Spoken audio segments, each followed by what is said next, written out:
कहानी की शुरुआत हुई एक आदमी को दिखाने से जिसका नाम निकी होता है। वो होटल में बैठकर खाना खा रहा था कि तभी एक लड़की आकर उसके पास बैठ जाती है। वो निकी को कहती है कि वो सामने वाला बूढ़ा आदमी मुझे परेशान कर रहा है, मैं उससे जान छुड़वाना चाहती हूँ। मैं जब से आई हूँ वो समझ रहा है कि मैं अकेली हूँ, अकेली समझकर तंग कर रहा है। उसने फिर निकी से कहा कि तुम थोड़ी देर के लिए मेरी दोस्त होने का नाटक करोगी प्लीज, ताकि उसे ये लगे कि मैं तुम्हारे साथ हूँ और वो मुझे परेशान ना करे। उसकी ये बात सुनकर निकी मान तो गया, लेकिन वो लड़की जिसका नाम जेस था उसकी तरफ अजीब तरह से देखने लगता है। जेस पूछती है क्या तुम कोई सीरियल किलर खूनी हो जो इस तरह मुझे घूर रहे हो? निकी कहता है कि मैं कुछ नहीं कह सकता, ये तो सामने वाले पर है कि वो मुझे किस तरह का सोचता है और मैं वैसा बनता हूँ। अब दोनों देर रात तक ऐसी ही बातें करती रही, इनकी दोस्ती हो जाती है। फिर और वक्त साथ गुजारने के लिए कमरे में चले गए, जहाँ तभी एक आदमी कमरे का दरवाजा खोलकर अंदर आ जाता है। वो दोनों को साथ में देखकर चिढ़ गया, निकी पर गन तानकर मारने की धमकी देता है। जेस निकी को बताती है कि ये मेरा हस्बैंड है, बहुत ही पागल इंसान है, अब से पहले भी कई सारे लोगों को मार चुका है और ये देखना तुम्हें भी मार देगा। पर यहाँ निकी डरता नहीं, ना ही खुद को छोड़ने के लिए कहता है, बल्कि उसने तो ये कहा कि प्लीज मुझे मार दो, क्योंकि वैसे भी मुझे कैंसर है, तो मर तो मैंने वैसे भी जाना है, तो यार लो तुम्हें मार लो। अब असल में निकी यहाँ उसे गोली मारने के लिए उकसा रहा था, पर उसके कहने पर भी वो आदमी गोली नहीं चलाता, इसीलिए निकी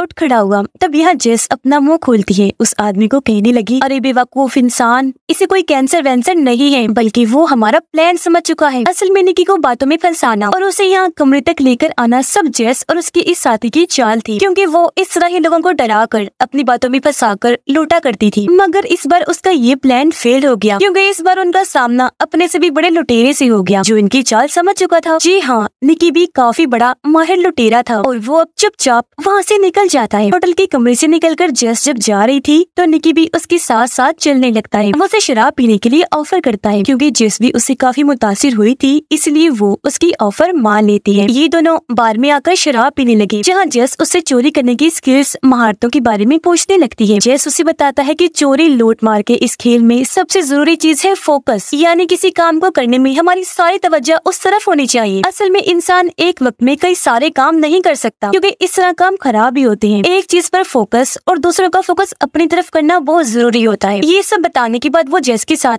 इसका प्रैक्टिकल भी करता है, यानी वो उसकी घड़ी और पर्स चुरा लेता है, जिस बारे में जेस को पता भी नहीं चल पाता। वो बताता है कि देख, मैं तुम्हारी चीजें आसानी से चुरा पाया, क्योंकि तुम्हारा फोकस मेरी तरफ था और मेरा तुम्हारी तरफ, जो देखकर जेस भी काफी चौंक गई, इस महारत से मुतासिर भी होती है। अगले दिन ये फिर से मिली, जेस उससे काफी जिद करती है। तब निकी उसे ये बताने के लिए मान जाता है कि हम लोग टीम में कैसे काम करते हैं, मतलब वो अकेला नहीं था, उसके कई सारे साथी भी निकी के साथ चोरियां अंजाम देते हैं। तो अब जिस भी उसकी टीम का हिस्सा बनकर एक भीड़ वाली जगह पर आती है। सामने की बालकनी में निकी भी खड़ा होकर इन पर नजर रख रहा था। निकी की टीम का एक लड़का जेस को समझाता है कि हम चोरी कैसे अंजाम देंगे, और अब ये लोग फौरन अपने काम पर लग जाते हैं। यहाँ जेस की चोरी की महारतें देखकर निकी और उसके साथी काफी हैरान भी हुए, साथ ही खुश भी हो रही थी। यानी निकी बेवकूफ समझ रहा था, लेकिन वो तो काफी स्मार्ट निकली। आगे निकी जेस को वो जगह दिखाता है जहाँ चोरी का सामान बेचा जाता था। यहाँ पर चोरी किया हुआ बहुत कीमती महंगा सामान पड़ा हुआ था, जिनमें से एक नेकलेस जेस को काफी पसंद आ गया। वो उसे उठाकर पहनकर देखने लगती है। निकी उसे ये वापस रखने का कहता है, समझाने लगा कि देखो, अभी हम इतने अमीर नहीं हुए कि आराम से अपनी ऐश वाली जिंदगी गुजारें। हमारे पास अभी सिर्फ इतना ही पैसा है कि हम अपना गुजारा कर सके। इस तरह की कीमती चीजें खरीदने का भी हम सोच भी नहीं सकते, यानी अभी हमें और भी बड़ी बड़ी चोरियों की जरूरत है। अब निकी उसे एक कमरे की चाबी देते हुए कहता है कि अभी हमें काफी टाइम के लिए साथ काम करना है, तो मैंने तुम्हारे लिए होटल का एक कमरा लिया है। अब जेस उसे भी साथ आने की जिद करती है ताकि ये और वक्त साथ गुजार सके, लेकिन उसने मना कर दिया कि नहीं, मैं अभी मसरूफ हूँ। तो अब गाड़ी लेकर जेस अकेले ही होटल में आ जाती है। वो जब कमरे में थी तभी निकी के बारे में ही सोच रही थी। ऐसा लग रहा था जैसे वो उसे पसंद करने लगी हो। और तभी दरवाजे की बेल बजी। जेस ने जब दरवाजा खोला तो वहाँ और कोई नहीं बल्कि निकी था, यानी वो भी खुद को रोक नहीं पाया और ये दोनों साथ वक्त गुजारने लगते हैं। अब अगले दिन जेस एक आदमी से बात कर रही थी जो निकी का दोस्त ही था, उसके साथ काफी वक्त से काम कर रहा था। दोनों बातें कर ही रही थी कि तभी निकी के दोस्त को दौरा पड़ने लगा। वो दर्द से चिल्लाने लगता है। दरअसल ये सब भी निकी और उसके साथियों का ही प्लान था। उसकी हालत देखकर लोग घबरा गए और अब जैसे सबका फोकस उसकी तरफ हुआ, ये लोग अपना प्लान अंजाम देने लगते हैं। सब लोगों की कीमती चीजें चुराने लगे। कुछ ही देर बाद निकी एक एम्बुलेंस लेकर वहाँ आ गया। वो अपनी दोस्त और जेस को गाड़ी में बिठा कर वहाँ से निकल जाता है। रात को निकी और उसके सारे साथी चोरी करके पार्टी कर रही थी। सब बहुत खुश थे। निकी उन्हें बताता है कि इस बार हमने अपना बहुत बड़ा टारगेट हासिल किया है, $1.2 मिलियन का। उसका एक साथी निकी को सारे पैसे देते हुए कहता है कि इन पैसों को संभालने की जिम्मेदारी तुम्हारी है और हाँ, जुएबाजी से दूर रहना। अगले दिन निकी और जेस एक मैच देखने के लिए स्टेडियम में आते हैं। अब जब एक लड़की अपनी सीट से उठकर वहाँ से जाने लगी तो जेस निकी से ये शर्त लगाती है कि इस लड़की को जाते हुए तकरीबन 8 लोग देखेंगे। निकी कहता है कि नहीं, 8 नहीं 3 लोग देखेंगे। अब तभी पीछे बैठा एक अमीर आदमी उनसे कहता है कि मेरे हिसाब से उसे 5 लोग देखेंगे, लेकिन उसे 7 लोगों ने देखा। और क्योंकि जेस का अंदाजा काफी ठीक था तो ये शर्त वो जीत जाती है। और अब निकी उस अमीर आदमी के कहने पर ग्राउंड में खेल रहे प्लेयर्स पर शर्त लगाने लगता है, पर 2 बार निकी उस आदमी से शर्त हार जाता है। इसलिए अब निकी उससे 10,000 की शर्त लगाता है। वो अमीर आदमी को कहता है कि अब जो भी प्लेयर बॉल को पकड़ने की कोशिश करेगा उससे कैच छूट जाएगा, जबकि अमीर आदमी कहता है कि नहीं, वो कैच पकड़ लेगा। और अब कुछ ही देर के बाद एक प्लेयर दूसरे की तरफ बॉल फेंकता है तो उसने कैच पकड़ लिया था, यानी कि निकी ये शर्त भी हार गया था। अब तक निकी उस अमीर आदमी से $5,000 से भी ज्यादा पैसे हार गया था। ये देखकर जिसको परेशानी होने लगी वो निकी को कहती है कि चलो अब हमें यहाँ से चलना चाहिए। पर निकी, जिसे बहुत गुस्सा आ गया था, वो और बड़ी शर्त लगाना चाहता था और इस बार वो अपने $1.2 मिलियन की बड़ी शर्त लगाने के लिए तैयार हो गया था। वो अमीर आदमी को कहता है कि चलो $1.2 मिलियन की शर्त लगाओ, हम ये शर्त कार्ड्स पर लगाएंगे। जिसके बाद ये दोनों कसीनो में आ गए और अब निकी सारे पैसे टेबल पर रख देता है। इस सबसे जेस काफी परेशान थी। वो अभी भी निकी को यहाँ से चलने का कह रही थी, लेकिन वो उसकी एक ना सुनकर अमीर आदमी को शर्त के लिए चैलेंज कर देता है। क्योंकि उस आदमी के पास भी बहुत सारा पैसा था, इसलिए वो भी उसके चैलेंज को कबूल कर लेता है। मगर अब बदकिस्मती से निकी टेबल पर रखे $1.2 मिलियन भी हार जाता है। अब इन पैसों में निकी के साथियों का भी हिस्सा था, पर क्योंकि सारे पैसे तो जा चुके थे इसलिए जेस की परेशानी बढ़ने लगती है और अब तो निकी भी चुपचाप यहाँ से जाने लगा। तब अमीर आदमी उसे तंज करवा कर कहता है कि भाई, अगर किसी बड़े प्लेयर के साथ खेलोगे तो ऐसा ही होगा। जो सुनकर निकी को गुस्सा आ गया, साथ ही उसे कुछ याद भी आ गया था, इसीलिए वो फिर से अमीर आदमी की तरफ बढ़ने लगा। कहता है कि अब मैं डबल पैसों की शर्त खेलना चाहता हूँ, यानी $2.2 मिलियन की। हैरान कुन बात ये थी कि अभी उसके पास 1 रुपया भी नहीं था, मगर वो फिर भी शर्त लगाने की जिद कर रहा था। निकी अमीर आदमी को कहता है कि तुम ग्राउंड में खेल रहे किसी भी प्लेयर का नंबर नोट करो और मैं ये अंदाजा लगाकर तुम्हें बताऊंगा कि तुमने किस प्लेयर को अपने दिमाग में सोचा है। पर इसके लिए अमीर आदमी ने मना कर दिया। वो कहता है कि मुझे तुम पर यकीन नहीं। निकी कहने लगा कि चलो मैं नहीं, मेरी दोस्त जेस उस प्लेयर के बारे में बता देगी। अब निकी का इतना पागलपन देखकर अमीर आदमी भी मान जाता है, जबकि जेस अभी भी उसे समझाने की कोशिश करने लगती है। स्टेडियम में जाकर अमीर आदमी ने एक प्लेयर का नंबर नोट कर लिया था। तब आकर वो जेस को कहता है कि जाओ और बताओ कि मैंने किस प्लेयर को अपने दिमाग में सोचा। तब निकी जेस को समझाता है कि अभी बाहर जाओ और बस प्लेयर के बारे में सोचकर मुझे बता देना। जेस ने ऐसे किया। वो दूरबीन के जरिए काफी देर तक प्लेयर्स को देखती रही, पर उसे कुछ भी समझ नहीं आती। इस दौरान अमीर आदमी निकी को कहता है कि अगर तुम चाहो तो अभी भी ये बेट वापस ले सकते हो, पर वो मना कर देता है क्योंकि ये रिस्क वो लेना चाहता था। और अब कुछ ही देर बाद जेस प्लेयर की तरफ देखकर काफी हैरान रह जाती है, क्योंकि वहाँ पर निकी का दोस्त भी खेल रहा था जिसने 55 नंबर की टी-शर्ट पहनी हुई थी। और अब जेस बिना हिचकिचाई कह देती है कि 55 नंबर वाला ही वो प्लेयर है जो अमीर आदमी ने सोचा है। ये सुनकर अमीर आदमी पागलों की तरह हंसने लगा। कहता है, वेल डन, वाह भाई वाह, तुमने सही अंदाजा लगाया, तुम ये शर्त जीत गई हो। हाँ, 55 नंबर वाला ही वो प्लेयर था। जो सुनकर जेस को भी काफी हैरत हुई, क्योंकि उसे यकीन नहीं आ रहा था कि निकी $2.2 मिलियन जीत गया है। और अब ये दोनों सारे पैसे लेकर यहाँ से निकल जाती हैं। गाड़ी में आकर जेस निकी पर काफी गुस्सा करने लगी,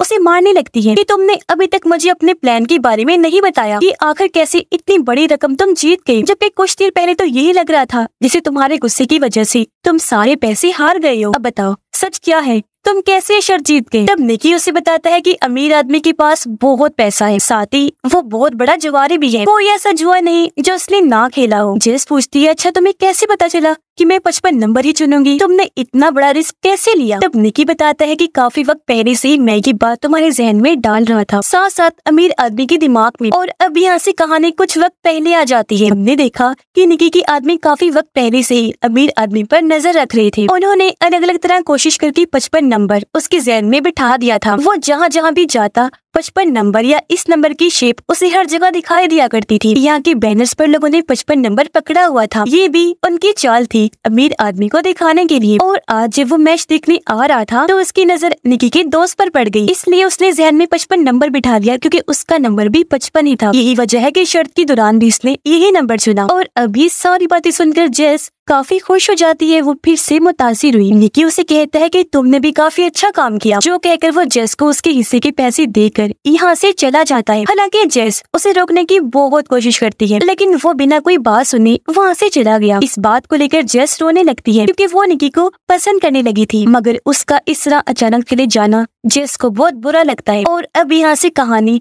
3 साल के बाद की दिखाई जाती है, जहाँ निकी फिर से एक अमीर आदमी को लूटने का प्लान बनाना था। इस अमीर आदमी का नाम गैरी होता है। उसे खेलों वाली गाड़ियाँ रखने का बहुत शौक था, पर गाड़ियों को ठीक करने के लिए उसे एक अच्छे मैकेनिक की जरूरत थी। इसलिए अब निकी खुद को एक अच्छा मैकेनिक बताकर गैरी से मिलने जाता है। जब निकी वहाँ से चला गया तो गैरी का गार्ड कहता है कि इससे जरा संभल कर रहना, क्योंकि इस आदमी पर मुझे बिल्कुल भी भरोसा नहीं है। फिर अब शाम को निकी एक पार्टी में आया जहाँ उसे गैरी ने ही बुलाया था। पार्टी में जेस भी थी जो गैरी के पास आ जाती है। अब उन दोनों को इतनी पास देखकर निकी समझ जाता है कि ये दोनों ताल्लुक बना चुके हैं। उसे बुरा लगा, इसलिए वो पार्टी से बाहर चला जाता है। वो एक जगह खड़ा ही था कि तभी यहाँ जेस आई। उसे कहती है कि मेरा उसके साथ ताल्लुक बन चुका है, लेकिन वो मेरे माजी के बारे में कुछ नहीं जानता, इसलिए तुम भी प्लीज गलती से भी उसके सामने जिक्र मत कर देना। और अब निकी पार्टी में आकर बहुत सारी शराब पी जाता है क्योंकि उसे ये बात बर्दाश्त नहीं हो रही थी कि जेस मेरे सामने किसी और के इतने करीब है। अब निकी को गुस्सा तो पहले ही बहुत था, ऊपर से उसे शराब का भी खूब नशा चढ़ गया था, इसलिए वो गैरी के मुंह पर जोरदार मुक्का मार देता है। ये देखकर गैरी का गार्ड उसे पकड़ के पार्टी से बाहर निकाल देता है। गैरी उसे जॉब से नहीं निकालता क्योंकि उसे पता था कि उसने ऐसा नशे में किया।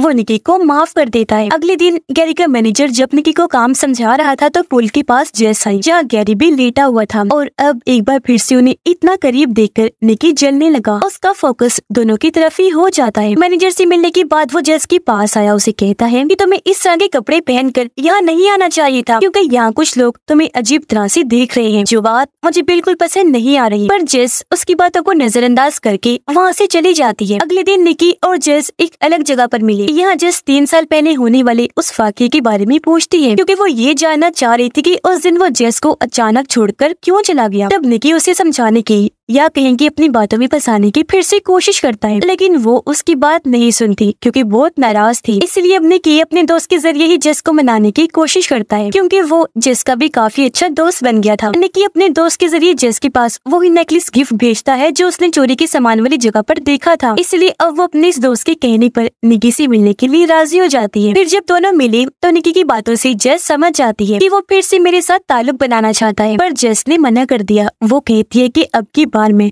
तुम पर भरोसा नहीं कर सकती। इतना कहकर वो यहाँ से निकल जाती है। अब उदास होकर निकी जब होटल में वापस आया तो जेस उसके दरवाजे पर पहले से ही बैठी हुई थी। सच तो ये था कि वो आज भी उसे पसंद करती थी, इसीलिए खुद को यहाँ आने से वो रोक नहीं पाई। और अब ये दोनों कमरे में आकर फिर से एक साथ वक्त गुजारने लगते हैं। अब अगली सुबह बगैर बताए गैरी का गार्ड निकी से मिलने आ जाता है। वो दरवाजा खटखटाता है तो निकी फौरन जाकर दरवाजा खोल देता है। अब गार्ड को उस पर शक हो रहा था। उसे एहसास हुआ जैसे निकी के साथ कमरे में और कोई भी मौजूद है, इसीलिए वो कमरे में आकर हर तरफ तलाशी लेने लगा, पर यहाँ उसे कोई भी नहीं मिलता क्योंकि जेस गार्ड से बचने के लिए साथ वाली बालकनी में जाकर छुप गई थी। अगले दिन गैरी का मैनेजर काम के बदले उसे ढेर सारे पैसे देता है। अब यहाँ हम निकी को अपने लैपटॉप में कुछ ट्रांसफर करते हुए देखते हैं, जो असल में गैरी की खुफिया डिजाइन थे। और अब इन डिजाइन को चोरी करने के बाद निकी गैरी के क्लाइंट्स को ही कम पैसों में वो बेच देता है, जिसके बाद निकी वो सारे पैसे लेकर जेस के साथ यहाँ से चले जाने का प्लान बनाता है। और अब जब ये दोनों गाड़ी में बैठकर यहाँ से निकल रही थी तो तभी गैरी का एक आदमी भी अपनी गाड़ी से इनका पीछा करने लगता है। वो अपनी गाड़ी को जोर से इनकी गाड़ी में लाकर मार देता है, जिससे दोनों बेहोश हो गए। अब जब दोनों को होश आई तो वो खुद को कुर्सी से बंधा हुआ देखते हैं। उनके सामने गैरी था। असल में गैरी को पहले ही पता चल चुका था कि निकी यहाँ मुझे लूटने के इरादे से आया है, इसीलिए काफी पहले से उसने अपने आदमियों को निकी के पीछे लगा दिया था, जो दिन रात उस पर नजर रख रहे थे। पर यहाँ गैरी को ये समझ नहीं आती कि इतनी सख्त सिक्योरिटी होने के बाद भी निकी ने पासवर्ड का पता कैसे लगवा छुपा लिया। उसने जब इस बारे में पूछा तो निकी जवाब देता है कि जब मैंने तुम्हें जेस के इतने करीब देखा तो मैंने भी उसके करीब जाने का फैसला किया। मैंने जेस को वो नेकलेस जो गिफ्ट भिजवाया था उसमें एक खुफिया चिप लगा दी थी, और जब जेस तुम्हारे कमरे में आई तो चिप के लैपटॉप के पास आने पर मुझे तुम्हारे लैपटॉप की एक्सेस मिल गई, यानी अब मैं तुम्हारे लैपटॉप के साथ कुछ भी कर सकता था, और इसी तरीके से मुझे तुम्हारे पासवर्ड का पता चला। लेकिन हाँ, जेस को इस बारे में कोई आइडिया नहीं था, बल्कि मैंने एक बार फिर प्यार का नाटक करके उसे बेवकूफ बनाया। ये सुनकर गैरी और उसका गार्ड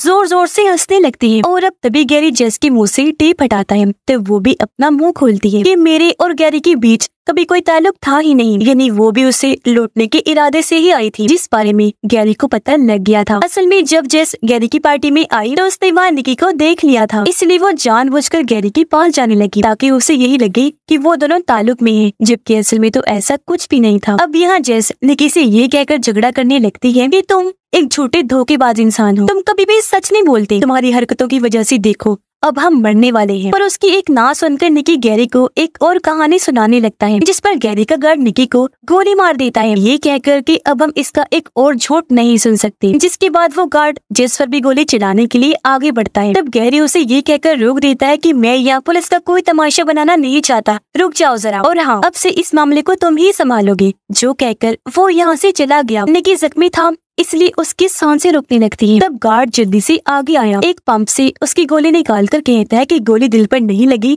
तुम बच भी जाओगे, जल्दी ठीक भी हो जाओगे। जिसके बाद यहाँ जेस को भी पता चल गया कि गैरी का ये गार्ड और कोई नहीं बल्कि निकी के डैड है, जो अब निकी की गोली निकाल चुके थे। वो फिर जेस की मदद से सारे पैसे लेते हैं और जख्मी निकी को लेकर हॉस्पिटल की तरफ चल दिए। ये गाड़ी में थी जहाँ जेस को बातों ही बातों में पता चल गया था कि निकी ने गैरी को लूटने की प्लानिंग 3 साल पहले ही बना ली थी, तो तब से उसकी डैड गैरी के लिए गार्ड का काम कर रहे थे ताकि वो अपना भरोसा बना सके। अपने डैड की मदद से उसने गैरी की पासवर्ड का पता लगवाया था, यानी उस टाइम निकी ने झूठ बोला था कि मैंने ये काम जेस के जरिए किया। निकी के कहने पर ही उसके डैड ने गोली चलाई, क्योंकि अगर वो ऐसा ना करती तो गुस्से में गैरी ही दोनों को शूट करके मार देता। और अब जल्दी ये लोग हॉस्पिटल पहुंच जाते हैं। उसके डैड और जेस उसे अंदर ले जाने लगे। अब निक के किए की सजा उसे मिल भी चुकी थी, और क्योंकि जेस भी उसके जैसी ही थी इसलिए माफ कर उसे अपना लेती है। और अभी दोनों ऐसे ही अपनी महारतों से चोरियां करते रहेंगे और अपनी जिंदगी काफी अच्छे से गुजारेंगे। यानी अब इनका सिर्फ गुजारा ही नहीं होगा बल्कि ये आराम से ऐश वाली जिंदगी जी सकते हैं, जो दोनों का ही सपना था। और इसी के साथ ही इस फिल्म की कहानी भी यहीं पर खत्म हो जाती है।